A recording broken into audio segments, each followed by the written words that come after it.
Kalau kita lihat dalam COVID saja yang terdekat beberapa tahun yang lalu, bisa kelihatan betul ekonomi kita bisa tumbuh dan bertahan dalam situasi ekonomi yang tidak mudah. Itu salah satunya karena memang UMKM yang punya daya lenting yang cukup kuat. Ya, dengan cara mendorong pelaku-pelaku usaha mikro kita itu bergabung ke dalam koperasi, ya, sehingga koperasinya menjadi kelembagaan ekonomi yang melakukan scaling up, ya, daripada usaha-usaha mikro. Peningkatan wirausaha nasional ini juga sekaligus harus mampu mendorong lapangan pekerjaan kelas menengah. Gitu. Yeah. Ya, ini yang kita sedang pastikan ke arah sana.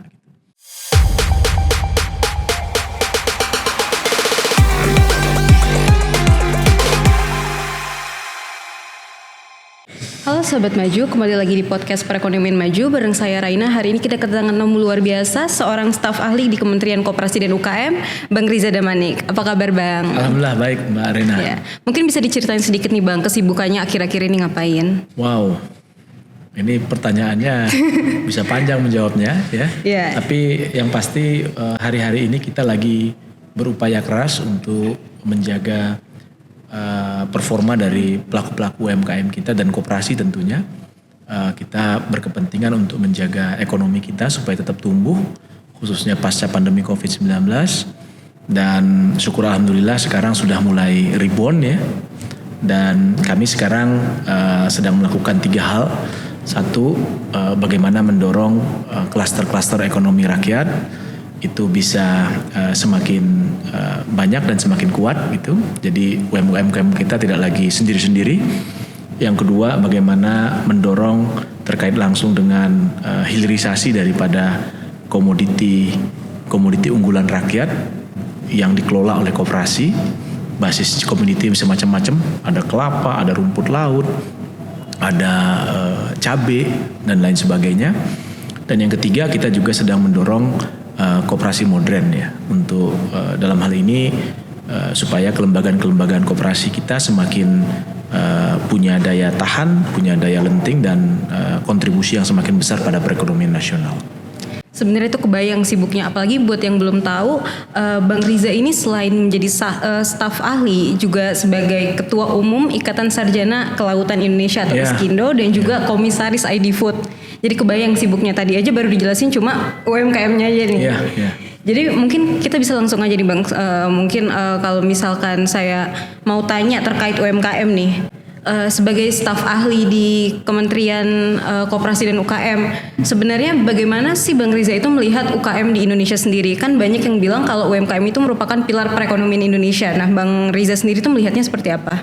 Ya, saya setuju dengan itu ya. Kalau kita lihat dalam COVID saja yang terdekat beberapa tahun yang lalu, bisa kelihatan betul ekonomi kita bisa tumbuh dan bertahan dalam situasi ekonomi yang tidak mudah. Itu salah satunya karena memang UMKM yang punya daya lenting yang cukup kuat gitu ya. Dalam tiap-tiap krisis juga ternyata ini terbukti. Kalau mundur ke belakang 2008 atau bahkan 98 gitu, ya UMKM lagi yang menjadi penyelamat ekonomi nasional kita. Nah, tentu kalau ditanya bagaimana kontribusinya sangat besar sekali.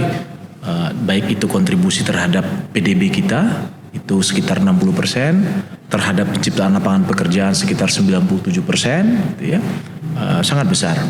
Nah, maka oleh sebab itu kita berkepentingan ya, setiap orang di Indonesia ini berkepentingan untuk menjaga performa UMKM kita tetap tumbuh. Pemerintah berkepentingan dengan menjaga ekosistem usahanya tetap mendukung pelaku-pelaku UMKM kita. Pelaku usaha swastanya yang besar pun berkepentingan untuk membangun kemitraan dengan pelaku-pelaku UMKM-nya supaya ada ekosistem yang ada kemitraan rantai pasok. Konsumennya ya, kita semua ini juga berkepentingan ya dengan membelanjakan produk-produk UMKM ya, menggunakan uang kita belanja di produk-produk UMKM kita sehingga UMKM kita juga bisa tetap bertahan dan tumbuh gitu. Artinya semuanya itu pasti harus berperan. Sangat gitu. berperan, ya. Harus berperan. Dan mungkin kan kalau misalkan tadi dijelasin krusialitas dari UMKM sendiri dan bagaimana itu bisa menopang perekonomian Indonesia, kendala apa sih yang mungkin dihadapi untuk UMKM yang mungkin baru merintis atau mungkin yang sudah berjalan gitu Bang? Yang paling faktual paling tidak bisa kita lihat 3 hal ya.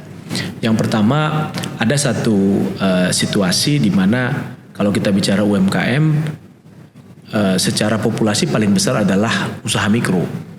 Ya, ini yang mungkin agak berbeda dengan negara-negara lain, ya, di mana UMKM-nya itu sudah masuk ke dalam rantai pasok industri besar. Yang kedua, sebagian besar diantaranya sudah pada level usaha kecil dan menengah. Di kita itu sebagian besar adalah usaha mikro. Usaha mikro ini sangat dinamis. Kalau lagi musim durian bisa jualan durian, sorenya tiba-tiba musim rambutan jual rambutan, hari ini jual di Kuningan misalnya, besok pindah lagi kemana gitu ya. Sangat dinamis, baik itu dalam segi komoditi yang dijual maupun lokasi usahanya. Yang kedua, usaha mikro ini bisa dikatakan belum dalam skala ekonomi yang memadai, ya, sehingga sering sekali usaha mikro kita sulit mendapatkan akses permodalan misalnya begitu. Nah, yang ketiga, dia sangat rentan terhadap perubahan, baik itu situasi ekonomi, iklim, lingkungan gitu ya, sangat rentan. Termasuk kemarin saat COVID itu juga mereka sangat rentan tentunya. Nah, dalam situasi seperti itu, ini tantangan kita yang pertama, ya, bagaimana memastikan usaha-usaha mikro kita yang tidak berskala ekonomi tadi itu bisa berhimpun. Apakah melalui klasterisasi ekonomi, misalnya menghimpun misalnya petani-petani cabai perorangan dihimpun dalam satu klaster petani cabai misalnya gitu ya, atau dengan kedua ya, dengan cara mendorong pelaku-pelaku usaha mikro kita itu bergabung ke dalam koperasi, ya, sehingga koperasinya menjadi kelembagaan ekonomi yang melakukan scaling up ya daripada usaha-usaha mikro tadi. Sehingga apa? Dengan dua cara ini kita harapkan nanti pelaku usaha mikro kita itu berskala ekonomi gitu. Ini secara faktual bisa kita katakan demikian. Nah, yang kedua tantangannya tentu terkait langsung dengan bagaimana agar akses terhadap inovasi teknologi ya bagi pelaku UMKM kita ini bisa terpenuhi. Ini yang sedang kami lakukan dengan apa yang disebut dengan rumah produksi bersama. Saya ambil contoh misalnya di Sulawesi Utara misalnya berpuluh-puluh tahun ya petani-petani kita secara perorangan sudah punya kebun-kebun kelapa gitu. Jual kelapanya ya gelondongan bulat gitu. Ya. Ya ekonominya ya segitu-segitu aja. Di sisi yang lain kita lihat industri di sekitarnya itu tumbuh dan berkembang dengan menggunakan bahan baku kelapa. Maka apa yang kami lakukan saat ini di sana adalah membangun rumah produksi bersama untuk melakukan hilirisasi dari produk kelapa. Ya, dikelola oleh koperasi dan pabriknya itu digunakan bersama-sama oleh petani-petani anggota koperasi yang punya panen kelapa ya, hasil kelapa tadi, sehingga si kelapanya tidak lagi dijual utuh. Artinya lebih naik kelas gitu. Lebih naik kelas ya. Jadi di kelapa itu sabutnya ada nilainya, batoknya ada nilainya, daging kelapanya ada nilainya ya. Lalu airnya pun bisa dijual kan begitu ya. Nah, sehingga dengan model ini kita harapkan ada nilai tambah yang dinikmati oleh petani kelapa tadi. Pun demikian yang di Sumatera Utara ada kita bangun rumah produksi bersama untuk cabai, sehingga cabainya tidak lagi dijual utuh begitu, yang dimana harganya sangat fluktuatif, kadang-kadang tinggi tiba-tiba anjlok gitu ya, paginya tinggi sorenya udah turun gitu. Nah, kita sekarang lagi siapkan di sana rumah produksi bersama untuk hilirisasi cabai menjadi pasta yang punya daya tahan lebih kurang 1 tahun, sehingga nantinya harganya bisa lebih stabil dan memberikan nilai tambah kepada petani-petani kita. Pun demikian misalnya di NTT kita bangun rumah produksi bersama untuk hilirisasi bambu misalnya, sehingga bambunya tidak lagi dijual bulat gitu, tapi sudah dilakukan laminasi ya, sehingga nanti sudah bentuknya sudah seperti papan-papan begitu yang bisa digunakan untuk jadi nilai jualnya sendiri juga jauh lebih tinggi gitu ya. Hal-hal yang semacam ini. Untuk rumput laut misalnya, kalau dilakukan hilirisasi dengan rumput laut, saya lihat kemarin di Maluku Tenggara itu ya, itu kalau dia bisa didorong dari rumput laut yang utuh gitu ya, yang sudah dikeringkan, dibandingkan kalau dia dijual dalam bentuk olahan, baik itu menjadi biostimulan, fertilizer misalnya, atau bioplastik ya, itu bisa naiknya bisa 6 sampai 13 kali lipat harganya yang didapatkan. Bayangkan ya kalau ini kita perkuat dengan membangun rumah-rumah produksi bersama di sentra-sentra ekonomi rakyat, maka kita akan menghasilkan nilai tambah yang luar biasa. Jadi hilirisasi itu jangan dimaknai terbatas hanya urusannya dengan pertambangan, raksasa, ya industri-industri besar, perusahaan-perusahaan pertambangan skala besar dengan smelter dan lain sebagainya. Tidak hanya itu, harus kita maknai dengan utuh, di mana hilirisasi itu juga ada akses terhadap inovasi teknologi untuk komoditi-komoditi unggulan rakyat yang tentu tidak tunggal, ya beragam di banyak pulau di Indonesia. Nah, tantangan yang ketiga adalah terkait langsung dengan akses permodalan. Ya ini mungkin sering didengar ya, anak-anak muda juga sering mengeluhkan ini ya, di mana sebagian daripada pelaku-pelaku UMKM kita atau bahkan sebagian besar diantaranya masih sulit untuk mendapatkan akses permodalan misalnya. Nah bahkan di saat pemerintah sudah mengalokasikan pembiayaan yang cukup besar, tiap tahun kredit usaha rakyat itu dialokasikan dengan jumlah yang terus meningkat setiap tahunnya. Lalu juga jenis bentuk pembiayaan kita juga semakin lengkap. Ada untuk usaha mikro, bahkan ultra mikro. Ada pembiayaan untuk usaha kecil, usaha menengah, untuk UMKM yang untuk ekspor ada skema pembiayaannya. Dan bahkan sekarang Pak Menteri Koperasi UKM sudah memberikan kebijakan agar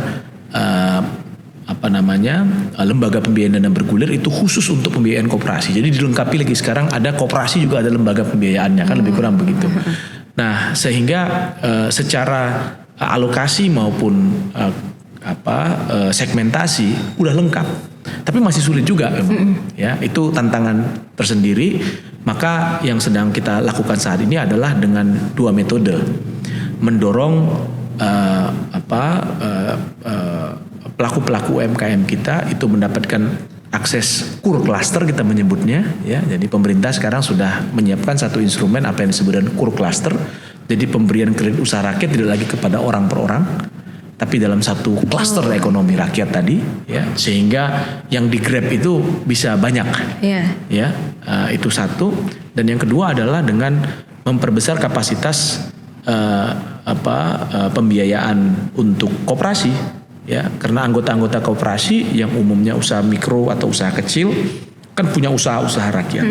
Nah, kalau mereka belum bankable gitu ya, diharapkan dengan menjadi anggota koperasi dia bisa mendapatkan akses permodalan dan dengan sendirinya dia bisa berkembang usahanya. Nah, ini yang sedang kita lakukan sehingga nantinya pembiayaan itu juga bisa memudahkan dan memberikan akses kepada anak-anak muda. Dan mungkin kalau misalkan tadi saya point out kan anak-anak muda itu takut untuk berwirausaha mungkin karena dari segi finansial dan tadi kan Bang Riza tuh sudah menyampaikan solusi dari pemerintah di mana yang pembagian KUR dan lain-lain itu di intensinya dan penyebarannya itu lebih dioptimalisasi gitu. Nah mungkin sejauh ini prosesnya tuh sampai mana Bang? Kayak kira-kira apakah ada peningkatan sejak pemerintah mencanangkan program-program tersebut gitu terhadap kenaikan wirausahawan di anak muda? Ya sekarang kan angkanya terus tumbuh ya. Target kita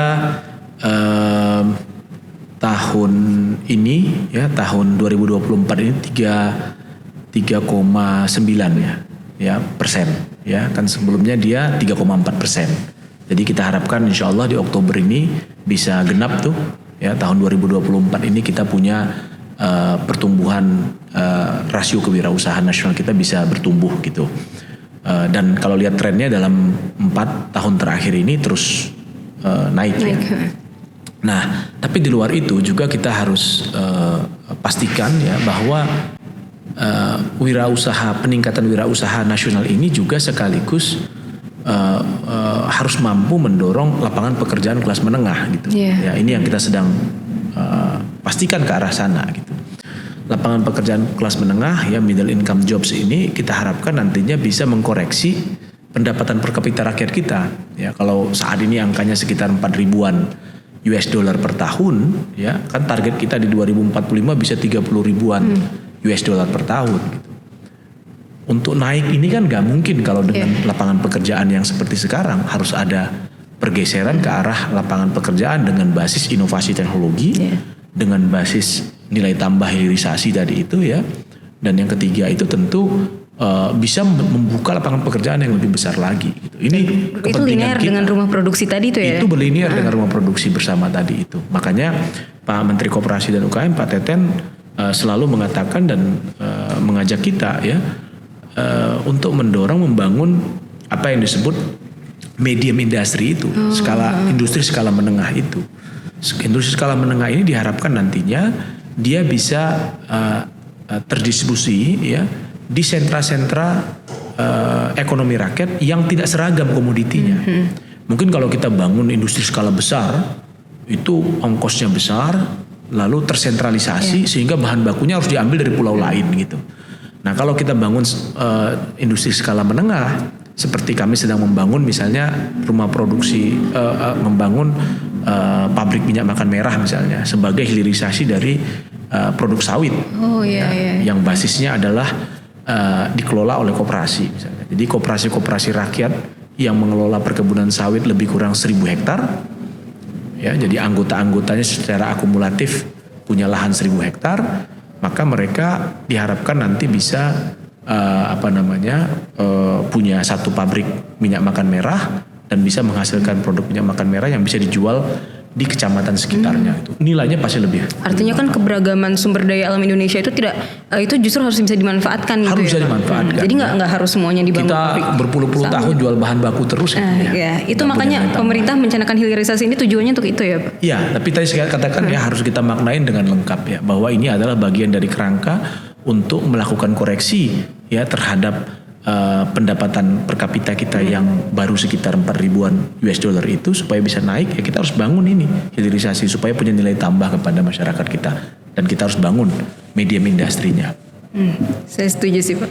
Dan mungkin sebelum kita lanjut ke segmen selanjutnya, mungkin kalau misalkan Bang Riza Aus bisa. Boleh. Ini bisa produknya UMKM nih Mas. Iya, ini UMKM nih Bang, jadi harus disupport. Iya, ini harus disupport nih. Terima kasih. Iya.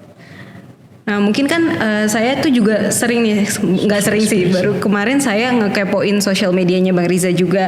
Di sini kan bionya Bang Riza nih pengagum lautan, perekat nelayan dan penikmat ikan, dan saya lihat dari pos-posannya itu mencerminkan concernnya Bang Riza yang tinggi terhadap kelautan Indonesia, dan ini menarik sih, apalagi saya juga tertarik dengan tulisannya Bang Riza ini fokus ke lautan 2045, di mana kalau misalkan pemerintah mengoptimalisasi kebijakannya terhadap kelautan, maka Indonesia bisa menjadi negara maju di 2045. Coba mungkin itu bisa dijabarkan lebih lanjut. Ya, jadi saya ingin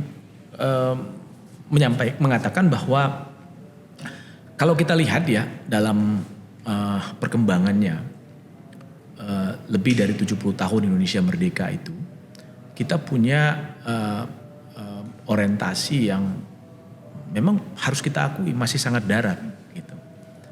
Dan kalau kita lihat pada hari ini sumber daya yang ada di darat kita itu posisinya sudah sangat terbatas. Ya, kita ambil contoh dalam konteks pangan saja. Hari ini lahan-lahan pertanian kita itu semakin menyempit. Ya, kawasan-kawasan perhutanan kita juga semakin berkurang. Itu realitanya. Dikonversi dengan macam-macam. Apakah itu dikonversi untuk permukiman karena jumlah penduduk yang semakin banyak gitu ya, untuk perkantoran karena ekonomi yang ingin tumbuh dan seterusnya. Nah dalam situasi yang semacam itu, saya melihat ya, sepertinya mustahil kita kalau kita hanya mengandalkan sumber daya existing untuk bisa tumbuh menjadi negara maju, untuk bisa menciptakan lapangan pekerjaan yang lebih berkualitas dan lebih luas. Itu tidak mungkin sepertinya. Atau bahkan untuk memenuhi kebutuhan pangan kita sendiri pun sepertinya akan semakin sulit itu. Ya. Maka harus dilakukan diversifikasi. Tentu syarat diversifikasi ini tidak sekedar memindahkan pemanfaatan sumber daya di darat ke laut gitu ya. Tapi harus juga melakukan perubahan cara kita mengelola sumber daya itu. Ya, dari yang sebelumnya hanya berpusat dengan model pemanfaatan eksploitasi bahan baku, menjual bahan baku gitu ya, dengan bergeser ke model pengelolaan yang lebih sustain, yang lebih berkelanjutan dan lebih memberikan nilai tambah. Dari yang sebelumnya itu misalnya terbatas di darat, ya kita harus mulai bergeser ke laut begitu ya. Dengan demikianlah kita harapkan nantinya target kita 2045 menjadi negara maju itu bisa terpenuhi begitu ya. Ini yang saya kira beberapa analisa-analisa yang kami lakukan itu menunjukkan demikian gitu. Nah, tapi tentu ada prasyarat-prasyaratnya. Salah satu prasyaratnya adalah kita harus menjaga kualitas kesehatan laut kita. Ya. Kalau kita baca ada namanya Ocean Health Index. Ya. Kalau kita lihat dalam 1 dekade terakhir, 10 tahun terakhir, kondisi laut kita tidak sedang baik-baik saja. Ya. Tingkat kesehatannya itu di bawah rata-rata dunia. Ya. Kenapa itu Mas? Ya itu salah satu faktornya adalah ada beberapa gejala. Ya. Satu di antaranya ada misalnya konversi ekosistem pesisir kita yang tidak sustain lah. Ya. Apakah itu hutan mangrove kita, padang lamun kita, terumbu karang kita itu mengalami kerusakan yang cukup serius jika dilihat data dibanding dengan tahun 1980. Nah, maka sekarang ada upaya untuk melakukan proses konservasi, ya, restorasi daripada ekosistem penting di pesisir tadi itu. Karena ini terkait langsung nanti dengan bagaimana kita memastikan sumber dayanya tetap ada, ya, sustainabilitasnya. Nah, yang kedua ada juga faktor karena memang pemanfaatannya belum inklusif, misalnya, ya, kalau lihat dari indikator yang ada itu, misalnya salah satu gejalanya atau indikasinya bagaimana kegiatan pariwisata bahari kita misalnya itu belum mampu membuka kesempatan yang lebih besar lagi kepada masyarakat di sekitarnya. Gitu ya. Ini kita punya potensi pantai yang indah-indah gitu. Diharapkan harus bisa lebih banyak lagi. Ini menciptakan lapangan pekerjaan. Ini PR kita yang harus kita perkuat gitu. Nah, yang ketiga adalah kaitannya dengan mana memastikan agar pengelolaan sumber daya perikanan kita itu bisa semakin berkelanjutan. Jadi penggunaan alat tangkap merusak, praktek-praktek pencurian ikan kita harus tekan, ya, sekecil mungkin. Ya, tentu saya harus mengatakan selama aktivitas perikanan kita ini tidak optimal, ya. Misalnya aktivitas kapal-kapal ikan kita hari ini lebih banyak nangkap ikannya di bawah 12 mil laut misalnya, ya misalnya begitu ya. Sementara yang di atas 12 milnya sepi gitu, itu akan membuat praktek pengelolaan perikanan kita tidak berkelanjutan. Satu sisi di bawah 12 mil lautnya terjadi tekanan yang cukup besar karena terjadi perebutan sumber daya. Pada sisi yang lain di atas 12 mil lautnya itu berpotensi marak pencurian ikan. Di tahun 2008 kami pernah melakukan penelitian, saat itu saya masih di Walhi waktu itu. Melakukan penelitian untuk melihat tren pencurian ikan dalam 20 tahun terakhir pada tahun 2008 lalu ya. Nah, kesimpulannya menarik, terjadi aktivitas yang marak pencurian ikan di 18 lokasi dalam 20 tahun terakhir. Dan 18 lokasi itu adalah daerah-daerah yang memang aktivitas kapal-kapal ikan kita itu sedikit. Oh. Ya, jadi saya kira gitu ya? Ya, saya kira di laut itu ya sama juga rumusnya di darat gitu. Ya, di rumah yang tidak ada penghuninya jauh lebih rentan terjadi praktek pencurian ikan ketimbang yang dihuni oleh orangnya. Gitu. Jadi laut kita yang kaya ini juga harus kita buat, kita optimalisasi pemanfaatannya secara menyeluruh. Kapal kita harus berdaulat, makmur nangkap ikan di bawah 12 mil laut, di atas 12 mil laut, atau bahkan di perairan internasional karena kita juga member dari beberapa organisasi regional untuk melakukan penangkapan ikan di perairan internasional. Jadi kita nggak boleh jadi jago kandang lah. Saya ingin bilang begitu ya. Kita harus memanfaatkan laut kita yang kaya itu dengan sebesar-besar nelayan-nelayan Indonesia, kapal-kapal Indonesia, ya, sehingga nantinya sumber daya yang kaya ini bisa memberikan kesejahteraan bagi masyarakat kita. Ya. Dan kalau misalkan kita ngomongin kelautan kan pasti tidak terlepas dari nelayannya sendiri ya Bang. Dan kalau misalkan saya lihat kan Bang Riza ini sudah sering keliling ke laut-laut di seluruh Indonesia dan mungkin bisa melihat bagaimana kondisi-kondisi para nelayan di sana dan mungkin saya penasaran bagaimana pandangan Bang Riza terkait kondisi para nelayan itu sendiri dan bagaimana caranya supaya pemerintah itu bisa meningkatkan kesejahteraan para nelayan. Ada satu hal yang seragam ya saya lihat ya. Satu bahwa aktivitas nelayan kita sebagian besar diantaranya itu masih individual. Itulah kenapa kami sejak awal membangun satu organisasi nelayan ya, yang kita sebut dengan Kesatuan Nelayan Tradisional Indonesia. Ya. Ini kami dirikan sekitar 15 tahun lalu, dulu hanya sekitar 9 organisasi nelayan di Indonesia, sekarang sudah ada di 60 wilayah di Indonesia. Idenya adalah bagaimana mulai mendorong nelayan-nelayan kita ini tidak lagi perorangan, ya. Tapi sudah mulai berkelompok, sekarang sudah mulai bertransformasi, berkoperasi bahkan. Jadi tidak hanya untuk memenuhi diri sendiri aja gitu ya? Betul, jadi dia tidak lagi, karena kalau usahanya tidak dalam skala ekonomi, maka semuanya akan semakin sulit. Dia akan sulit mendapatkan akses BBM, dia akan semakin sulit mendapatkan akses pasar, ya, dia akan semakin sulit mendapatkan akses permodalan, dia akan semakin sulit mendapatkan akses kemitraan. Tapi kalau dia sudah dalam skala ekonomi yang memadain, ya, dengan berkelompok tadi itu, maka atau berkoperasi, maka dia akan terjawab tantangan-tantangan tadi gitu. Nah, dalam situasi seperti itulah sepertinya ini yang menjadi PR kita. Bagaimana memastikan nelayan Indonesia ke depan itu sudah punya kelompok-kelompoknya, ya, sudah berkoperasi. Di Jepang, ya, nelayan-nelayan itu ya berasosiasi, tidak ada yang individual lagi, gitu ya, sudah berkelompok-kelompok. Dan itu meningkatkan kesejahteraan mereka juga. Itu akan memudahkan ya, dengan tentu, misalnya saya ambil contoh ya, kalau saya lihat ya di beberapa daerah anggota-anggota KNTI misalnya, kalau nelayan-nelayannya yang belum punya akses terhadap BBM, berarti dia harus membeli BBM eceran dengan harga yang 30 atau bahkan 50% lebih mahal. Dan itu yang sering dikeluhkan ya? Itu yang sering dikeluhkan. Nah, kalau dia sudah berorganisasi, sudah punya koperasi, berkoperasi, lalu dia sudah mengelola bahan bakar minyak, ya, sendiri untuk anggota-anggotanya dengan closed loop system, gitu ya, maka terjadi efisiensi dalam kos produksi mereka untuk pergi melaut itu, karena 60% biaya melaut kan perginya untuk beli BBM gitu. Terjadi efisiensi. Ketika terjadi efisiensi, maka margin keuntungannya akan semakin melebar gitu. Jadi dari satu faktor aja BBM aja dia bisa lebih margin keuntungannya bisa nambah lebih kurang 30%.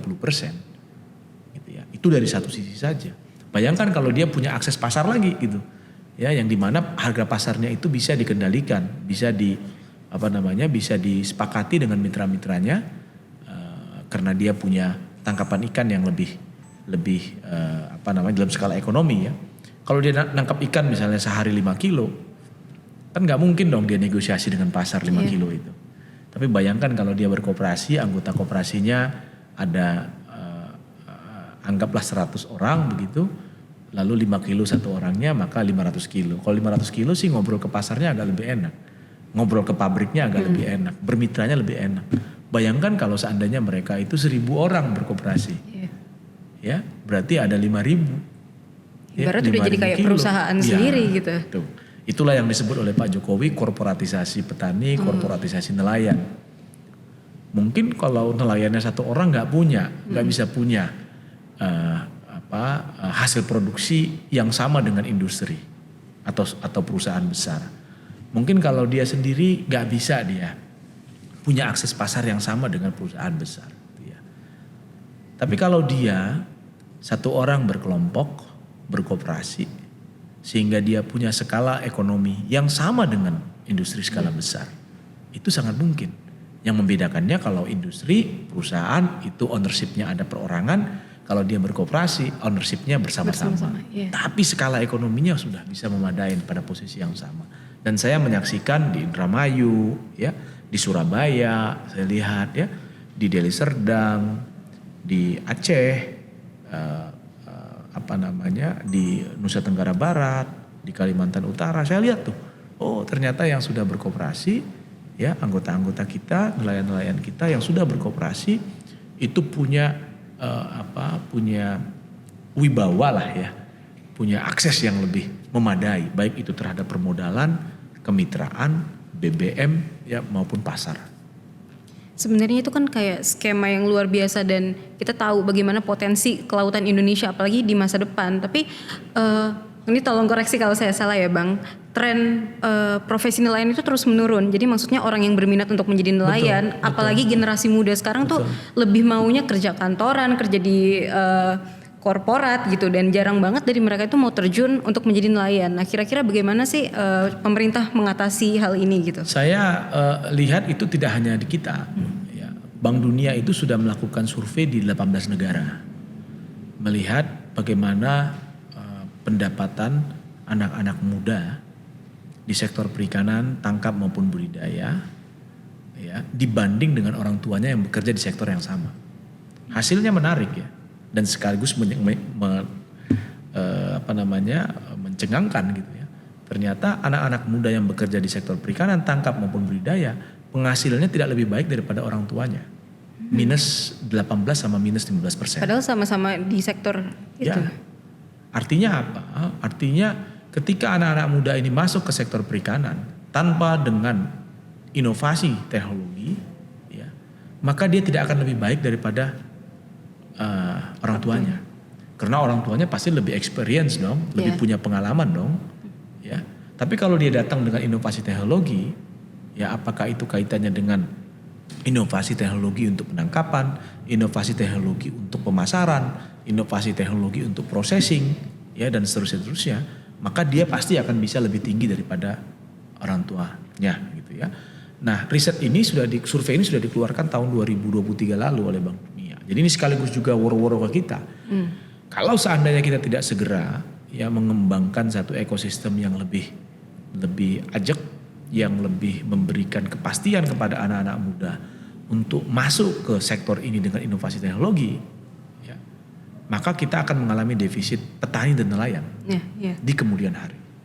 Dan itu menandakan akan ada ancaman serius terhadap pangan kita, terhadap ekonomi kita. Nah ini yang kita sedang persiapkan.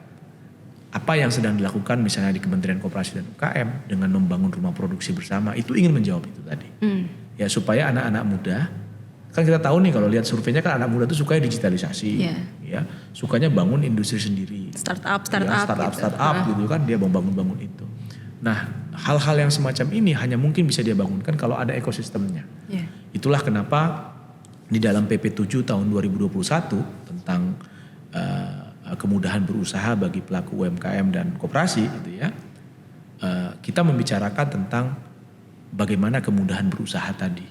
Salah satunya bagaimana mendorong agar pembiayaan misalnya itu sudah mulai tidak semata-mata mengandalkan agunan. Karena udah barang tentu anak muda itu nggak punya agunan. Selain cita-cita ya, selain ide-ide, kreativitas idealisme kan gitu mereka ya. Idealisme yang mereka punya. Nah, yang semacam itu. Lalu kita mendorong adanya kemitraan-kemitraan. Ada 9 jenis kemitraan yang kita fasilitasi, yang diharapkan nanti dengan model kemitraan ini itu bisa mendorong yang mikro-mikro, yang kecil-kecil bisa keangkat ke atas. Lebih kurang begitu. Nah yang ketiga kita juga mendorong kebijakan afirmatif misalnya. Ya, Presiden sudah mengatakan ada afirmasi 40% belanja pemerintah untuk membeli produk-produk UMKM.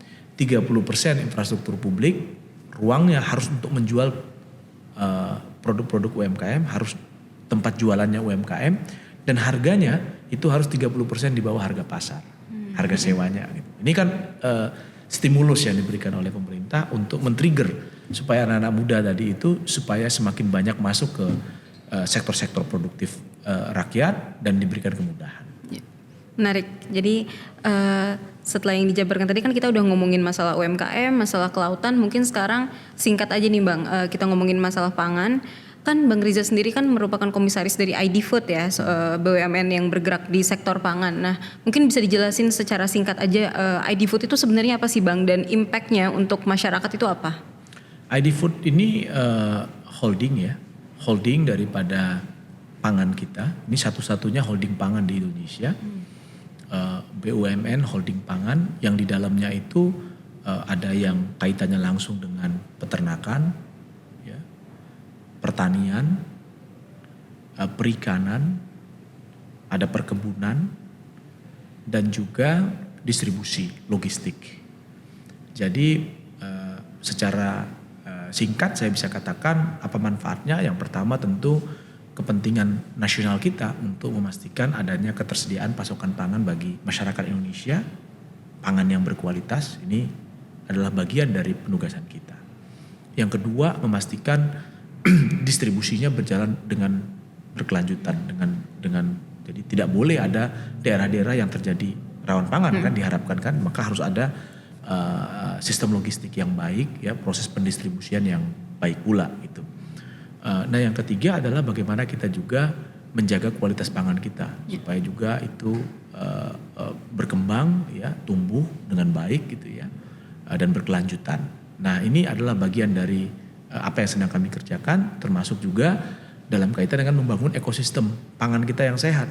Sehingga yang sekarang kami lakukan adalah bagaimana mendorong kemitraan-kemitraan dengan produsen pangan. Ya, ada petani kita, ada nelayan kita, ada peternak kita, ada pekebun kita. Kami kembangkan itu.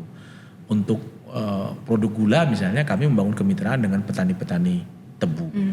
Ya, di Jawa Timur, di Jawa Barat gitu. Lalu untuk perikanan gitu kita membangun kemitraan dengan nelayan-nelayan kita. Di Sulawesi Utara misalnya di Bitung, ya, saya melihat betul itu bagaimana suplai ikan yang ada di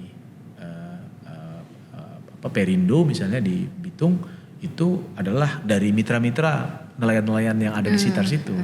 Ya, jadi bahkan Pak Menteri mengatakan jangan lagi kita punya kapal, biarlah nelayan-nelayan kita yang punya kapal. Jadi kita bisa fokus nelayan-nelayan memberikan akses pasar kepada nelayan-nelayan kita menjadi off-takernya. Kita bermitra dengan koperasinya gitu ya. Jadi nelayan banyak nelayan-nelayan kecil nangkap ikan, lalu mereka berkooperasi, koperasi yang ngebeli ya off-taker pertama, lalu kita bermitra dengan koperasi sehingga nantinya terbangun ekosistemnya. Lalu Perindonya, RNI-nya, ID Food-nya itu fokus untuk mencarikan akses pasar sehingga nantinya ini bisa menjadi ekosistem yang kuat dan saling mendukung dan sustain ya. Ini yang kami sedang lakukan hari ini, termasuk juga mendorong inovasi-inovasi yang memungkinkan produktivitas daripada pangan kita itu semakin baik. Ini sebenarnya sebelum kita tutup podcast ini ya, sebenarnya keren banget loh Bang Riza itu kan berarti bekerja di 3 sektor utama yang terkait dengan kemaslahatan masyarakat nih. Sebenarnya apa sih yang memotivasi Bang Riza untuk sampai ke titik ini, dan mungkin sebelum kita tutup podcastnya bisa disampaikan juga pesan-pesan kepada masyarakat, mungkin khususnya kepada generasi mendatang, bagaimana mereka bisa turut andil dalam itu tadi UMKM, ekonomi masyarakat, terus kelautan dan juga pangan. Ya, saya percaya bahwa masa depan kita ada di laut, gitu ya. Baik itu dalam kaitan dengan penciptaan lapangan pekerjaan, pemenuhan kebutuhan pangan, gitu ya. Bahkan dalam kerangka untuk mendorong inovasi teknologi kita. Ya. Kalau kita mau menjadi maju atau terdepan dalam inovasi teknologi, saya kira harusnya kita maju dalam inovasi teknologi di kemaritiman ini. Nah, maka saya kira ini mustahil kalau dikerjakan oleh 1-2 kementerian, mustahil juga kalau hanya dikerjakan oleh pemerintah pusat gitu ya, tanpa melibatkan daerah, mustahil juga kalau dikerjakan oleh 1-2 orang, nggak mungkin itu. Jadi butuh kolaborasi. Itu perlu kolaborasi yang besar gitu ya, dan anak-anak muda punya peran penting di situ. Saya membayangkan harusnya Republik ini punya ekonom-ekonom maritim yang unggul, kita punya dokter-dokter ya atau riset-riset farmakologi ya, obat-obatan dari laut kita yang sekarang diincer atau bahkan diteliti oleh banyak negara di dunia. Kita punya di sini jenis-jenisnya yang harusnya bisa dikembangkan. Kita akan menjadi sentra dari pariwisata bahari dunia gitu ya.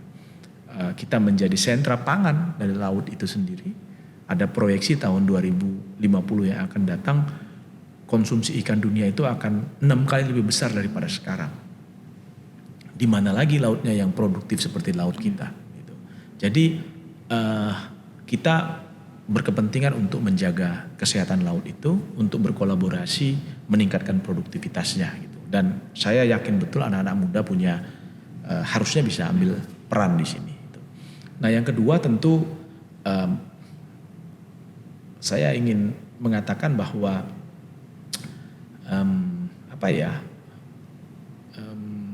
udah Pak Jokowi kan sudah bilang tuh terlalu lama kita memunggungi lautan katanya kan begitu ya.